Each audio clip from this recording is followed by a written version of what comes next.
Hey guys, I'm Azra, and in this Lord of the Rings Rise to War video, I'm going to show you another troop composition for Isildur. Right now I am in the campaign Tactics Evolved, and that may be a campaign for its own and you can't really compare it with the other campaigns, but still there is a troop composition with keepers that is kind of working very nice in his melee build. Let's get into it.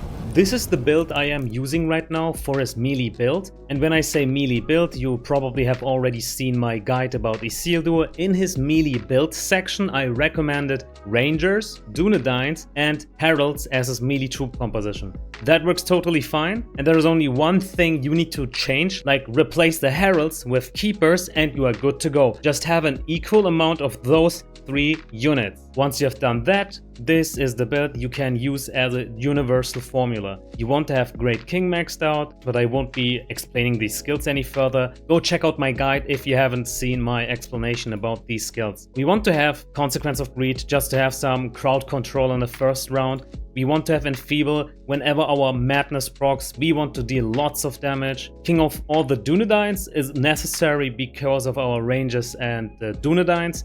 Follow up, a very high chance of attacking twice in one round. Also the plus HP isn't something you should underestimate, it is quite nice. 1 point into Dunedain Bloodline for the plus attack, that's really why we are here. We want this plus 2 attack for Dunedains and Rangers, and then last alliance just to have some more survivability. We need the damage mitigation. Let's jump over to the battle reports and let me share what I have experienced with the keepers. Now let's check out our gear just as always.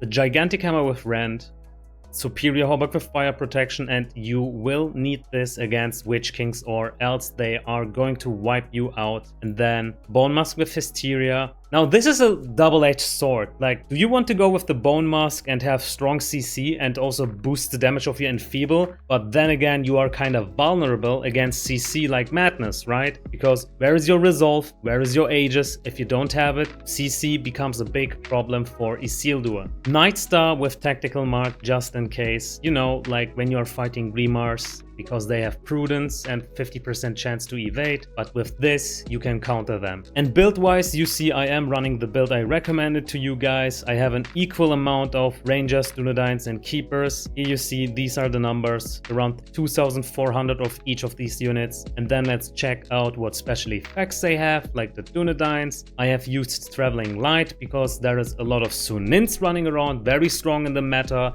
but with this my Dunedains are safe against Mongol Arbalest because of the flat minus 15% damage mitigation against ranged units, and on top of that 100% chance to evade the first 2 attacks. This is my #1 choice if it comes to additional special effects for Dunedains. I think the next one on my list would be Steady Will, just to have 100% chance to cleanse debuffs. Evil Side is throwing a lot of debuffs against you. Anyway, so these are my Dunedains, but what makes this build so special are the Keepers. Why? First of all, they bring strong elemental damage. And the second point, in Tactics Evolved, they have Follow Up as a special effect. Now look at this. They aren't just dealing additional focus damage to their physical damage, they also have a 50% chance to follow up. And this is a very strong special effect. Like Evil Sight, no matter how much physical damage mitigation they receive, the Keepers are going to cut through their thick armor like through butter,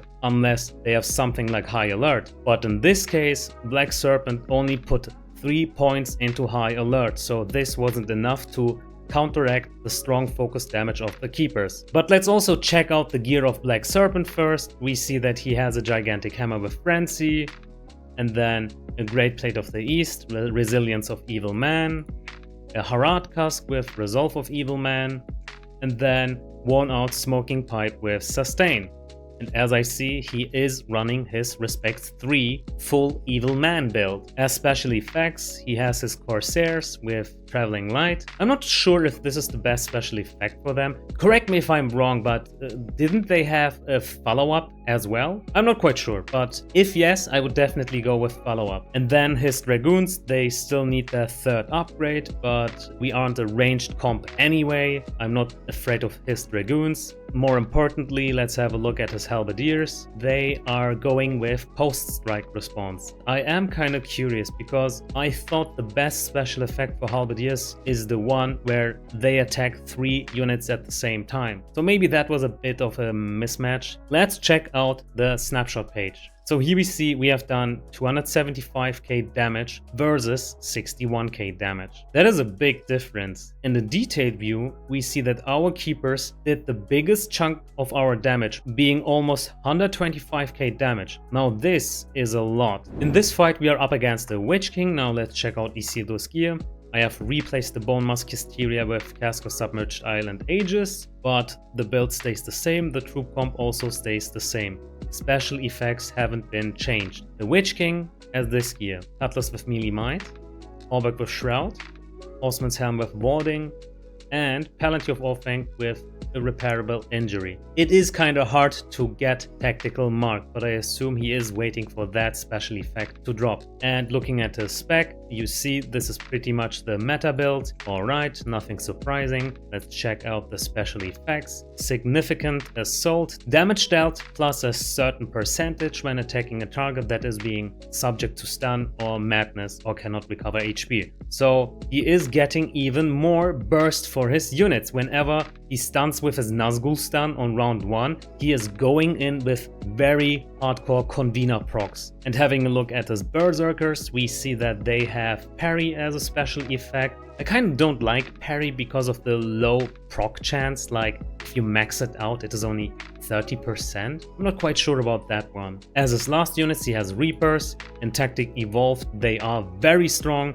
Reapers have the possibility of selecting follow-up as a third special effect. So right now he is still unlocking it, but we need more reports after the Reapers have follow-up. But for the time being, the point I'm trying to prove over here is the strong elemental damage of the Keepers. Let's check out the snapshot page. So we see we have done around 280k damage versus 110k damage. That is a big difference. And in the detailed view, we see in this case our Dunedains did the main job over here. Unfortunately, Keepers were the main target here, so they kind of couldn't finish the job. But also keep in mind that Reapers have a special effect which lets them prioritize the target with the lowest defense. In this case, it is the Keepers, so it is kind of very expensive fighting against them. They will always target your Keepers first. Here is another Witch King fight, and I wanted to show you what is going to happen whenever you don't equip the superior Hauberk with fire protection.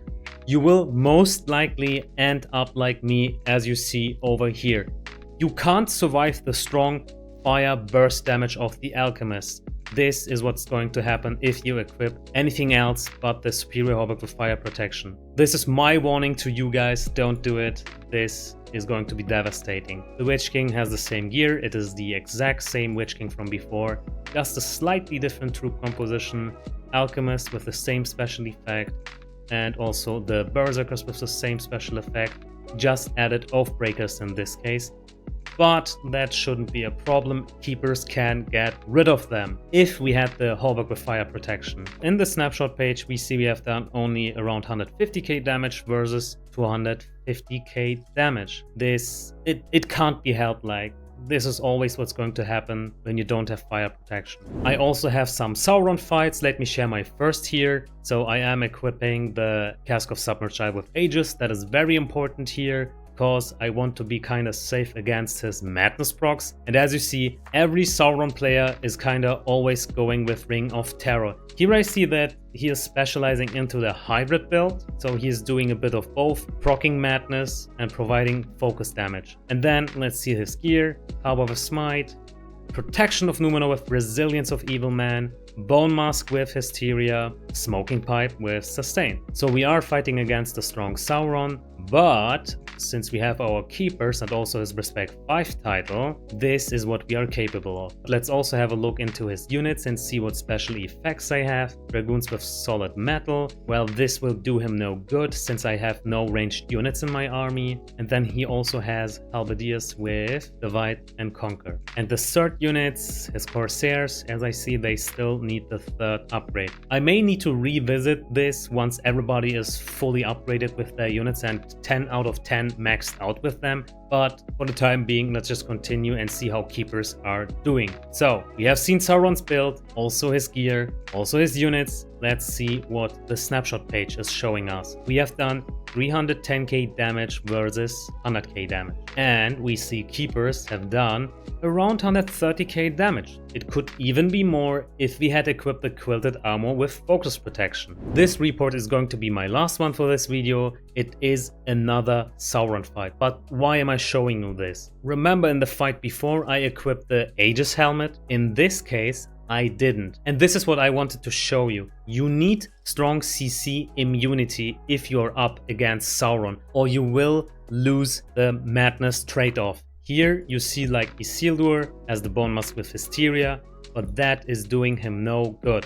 Sauron is having Ring of Terror right now and also Enfeeble. So madness is working in his favor right now. Gear wise, we see he has the Cutlass with Smite, Scale Mail with Melee Vigor, Bone Mask with Hysteria, and Smoking Pipe with Sustain. This is a Sauron who specializes more in the Madness build. And if you have seen my Sauron videos up until now, I have like 3 different builds. Focus damage build, Madness build, and also the hybrid build. His alchemists have these special effects. He is going with light armor, and then with berserkers and parry, and reapers with follow-up. This is what I would definitely give my reapers. This is the strongest ability you can give them, and also you see they are prioritizing your keepers with culling. It is quite dangerous, but you can survive the onslaught by changing a few things. First of all, like the quilted armor and focus protection, and then of course get yourself an Aegis or Resolve helmet against Sauron.